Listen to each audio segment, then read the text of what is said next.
Olá, muito bem-vindos. Hoje a gente vai fazer um mergulho que, olha, eu estou muito animada para começar.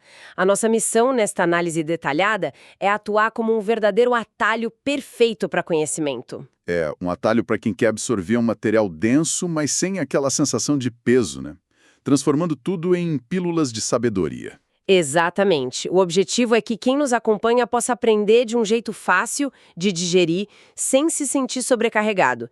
E a nossa fonte de hoje é sensacional. Vamos explorar as páginas do livro A Arte de Gastar Dinheiro, do Morgan Housel. Um livro excelente, por sinal. Muito. E a pedido da nossa pauta, o foco hoje vai ser absoluto e exclusivo em uma parte muito específica e transformadora desse livro. A regra de ouro do nosso programa de hoje foca no, e aqui eu faço questão de usar o nome exato, capítulo 15, Experimente Algo Novo.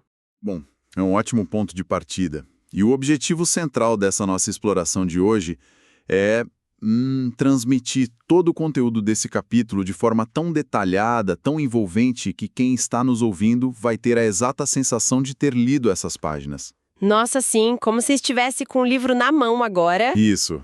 A ideia é compreender não apenas o aspecto mecânico de como gastar o dinheiro, mas entender por que experimentar é a verdadeira chave para a satisfação financeira. E aqui é que a coisa fica realmente interessante, porque o autor não começa o capítulo falando de orçamento ou planilha.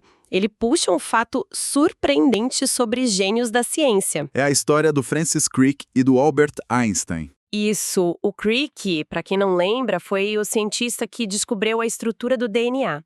E tanto ele quanto Einstein afirmaram uma coisa que parece contraintuitiva.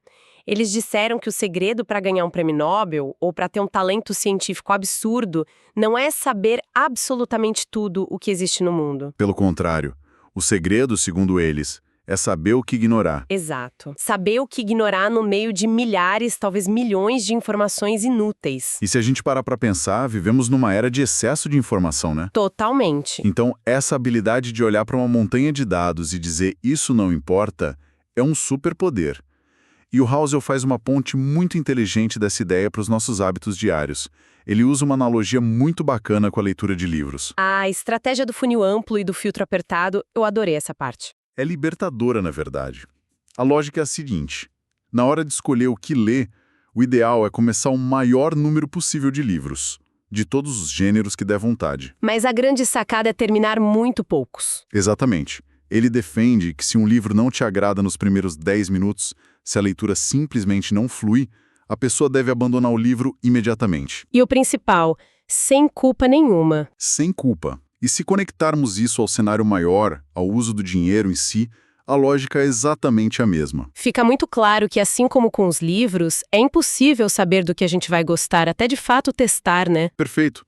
A única maneira de encontrar aqueles gastos específicos que realmente trazem felicidade para a vida de alguém é experimentar 1 milhão de coisas diferentes. Ter aquele funil bem amplo na entrada. Isso, mas ter um filtro implacável. Um filtro muito forte para rejeitar rapidamente o que não funciona. É quase um método científico aplicado ao próprio bolso. Exato. E o livro dá exemplos muito práticos e até divertidos para ilustrar isso, porque o Housel mostra que não existe uma regra universal. Não tem um gabarito para gastar dinheiro. Nossa, e os contrastes que ele mostra são ótimos. Ele fala que enquanto uma pessoa vive exclusivamente para juntar dinheiro e fazer viagens internacionais, outra pessoa prefere 1000 vezes o conforto de ficar em casa e detesta viajar. Sim. E ele entra na questão do luxo também. Tem o exemplo da primeira classe.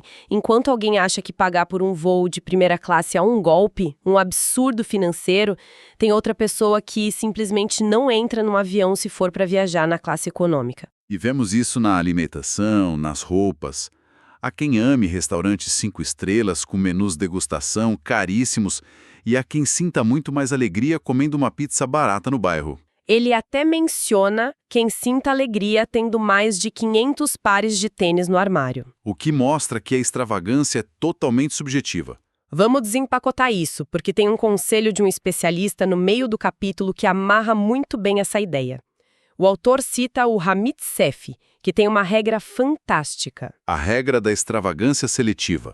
Exatamente. O conselho é: Deve-se gastar de maneira extravagante com as coisas que se ama, sem medo. Desde que, e esse é o ponto crucial, se corte impiedosamente as coisas que não se ama. O exemplo que ilustra isso é muito visual. É o caso de alguém que ama moda, a pessoa se veste como um milionário com roupas impecáveis, de marca, alfaiataria perfeita.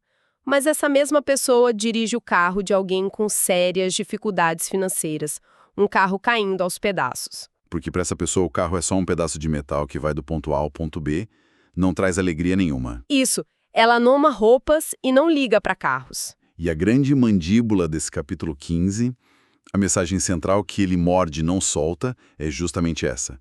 Para quem nos ouve, a reflexão é: dentro dos limites do orçamento de cada um, experimente o maior número possível de tipos de gastos e corte rapidamente e sem piedade as coisas que não estão funcionando. Exato. A busca pela felicidade financeira não é sobre adicionar mais e mais coisas. É, na verdade, um processo de eliminação. É ir lapidando até sobrar só o que importa. E para ajudar a dominar essa arte da experimentação, a gente pode dividir os argumentos do autor em 4 pilares fundamentais. Ótimo. O primeiro pilar aborda o perigo de não encontrar a própria coisa, o que traz alegria real. O autor explica que, se o dinheiro não está trazendo alegria, talvez a pessoa esteja viciada em poupar. Tem gente que acumula só por acumular, né? Ou então a pessoa está presa porque simplesmente não testou o suficiente. A analogia que ele usa aqui é maravilhosa.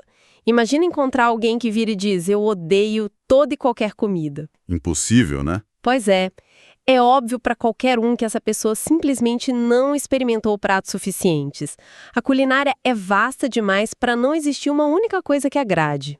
Nossa, faz todo sentido. E o mesmo vale para quem repete aquele clichê de que dinheiro não compra felicidade. Ah, quer dizer que se o dinheiro não está comprando felicidade, a pessoa só não descobriu onde gastar. Basicamente isso.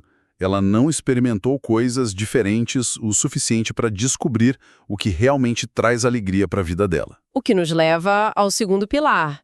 Porque se a pessoa não descobriu o que gosta, muitas vezes é porque ela está cega pela ilusão das marcas versus a alegria real. A sociedade passa o tempo todo ditando o que a gente deve desejar. E geralmente são itens caros, de muito status, e aqui o autor traz um fato histórico muito interessante sobre isso. É a parte que fala da vida antes de 1850. Exato. Ele lembra que, antes de 1850, a vida nos Estados Unidos e na maior parte do mundo era estritamente local.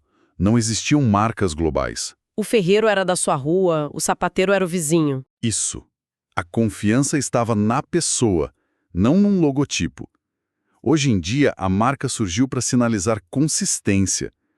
Você compra algo de uma grande marca, não necessariamente porque a qualidade é superior a tudo que existe, mas porque você sabe exatamente o que vai receber. Tem aquela previsibilidade. Sim, mas a previsibilidade foi confundida com qualidade suprema e status. O autor até usa o próprio exemplo para quebrar isso, o que eu achei super honesto da carta dele. Ele conta que encontra muito mais alegria num burrito local que custa $7 do que naqueles jantares de 5 estrelas super badalados. Ou o exemplo da camiseta de $12 que ele prefere usar, em vez de pagar $100 numa roupa de grife que às vezes nem veste tão bem. É libertador perceber que a alegria real não precisa ter uma etiqueta cara. E isso se conecta perfeitamente com o terceiro pilar, o poder da rejeição e a independência. Esse pilar muda a forma de ver o consumo. Muda mesmo. Porque a gente sempre acha que saber o que comprar é importante. Mas saber o que não comprar é um verdadeiro superpoder. Com certeza. O texto analisa como pessoas que são muito suscetíveis à publicidade costumam ser muito menos satisfeitas com a vida. Elas basicamente esperam que o marketing e os comerciais digam a elas do que elas devem gostar. Ficam reféns de uma vontade que nem é delas. E o que é fascinante aqui é a citação que o livro traz do Nassim Taleb. É uma frase curta, mas muito profunda. Aquela sobre ser rico de verdade? Essa mesma. O Taleb diz: você é rico se o dinheiro que recusa tem um sabor melhor do que o que aceita. Nossa, o dinheiro que recusa tem um sabor melhor. Isso é forte. Muito. A evolução na biologia ensina pelo processo de eliminação. A natureza elimina o que não funciona. E os gastos também devem ser assim, Rejeitar um gasto imposto pela sociedade é uma forma de independência. E quando a gente ganha essa independência para experimentar de tudo, a gente chega no quarto pilar. E olha, esse quarto pilar para mim foi a parte mais mind-exploding do capítulo. É sobre a variedade como uma máquina do tempo. Esse conceito filosófico e psicológico é incrível mesmo. O autor levanta a questão da percepção do tempo. Quando a gente é criança, os verões, as férias parecem durar uma eternidade, né? Parecem não ter fim. E por que na vida adulta a sensação é de que o tempo simplesmente voa e a gente nem vê os meses passarem? A culpa é da rotina. Exatamente. A neurociência explica isso. Para a criança, tudo é novo. Então o cérebro está o tempo todo processando novas memórias, criando novos marcos, e são essas novas memórias que criam a sensação de que o tempo é longo. Tem muita informação sendo gravada. Isso. Já na vida adulta, a monotonia se instala. É o mesmo caminho para o trabalho, as mesmas pessoas, os mesmos restaurantes. O cérebro não precisa gravar coisas novas. Então ele entra no piloto automático. E o tempo parece voar. E a conexão que ele faz disso com as finanças é brilhante. Ele conclui que experimentar novos tipos de gastos, mesmo que deem errado, adiciona a novidade à vida. E essa variedade, essa novidade injetada de propósito através da experimentação financeira, é o que faz o tempo passar mais devagar. Cria novos marcos na memória, né? Cria marcos. Protege a nossa mente da imprevisibilidade e dessa sensação de que a vida está escorrendo pelos dedos. O autor até fecha essa ideia com uma citação fantástica do Anthony de Mello. Ah, sim. Do perfume das flores? Exato. Quem aprende a apreciar o perfume de 1000 flores não sofre quando perde uma só. Ou seja, se a pessoa tem uma variedade de experiências e fontes de alegria, se algo dá errado na economia ou na vida pessoal, ela tem resiliência. Ela não dependia de uma única coisa para ser feliz. Então, o que tudo isso significa para a gente no final das contas? Resumindo essa riqueza de informações, o capítulo 15 nos ensina que o dinheiro não vem com um manual de instruções sociais. Ninguém tem a resposta certa para todo mundo. Não existe uma regra de ouro que sirva para todos. A verdadeira riqueza é ter a liberdade de construir o seu próprio funil de experimentação. Testar absolutamente tudo que o orçamento permitir, gastar sem culpa naquilo que traz alegria real e tesourar, cortar sem piedade aquilo que é só pressão externa ou hábito impensado. E construindo sobre esse material tão rico que a gente acabou de explorar, eu acho que vale a pena deixar um pensamento final, uma provocação para quem está acompanhando a gente. Uma reflexão para levar para a vida prática, né? Isso.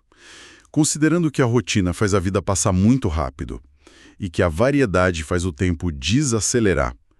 A pergunta é: qual categoria de gasto totalmente inédita, inusitada ou até mesmo muito barata, algo que nunca foi cogitado antes, poderia ser experimentada neste exato final de semana? Nossa, uma ótima provocação. Não precisa ser luxo. Não, de forma alguma.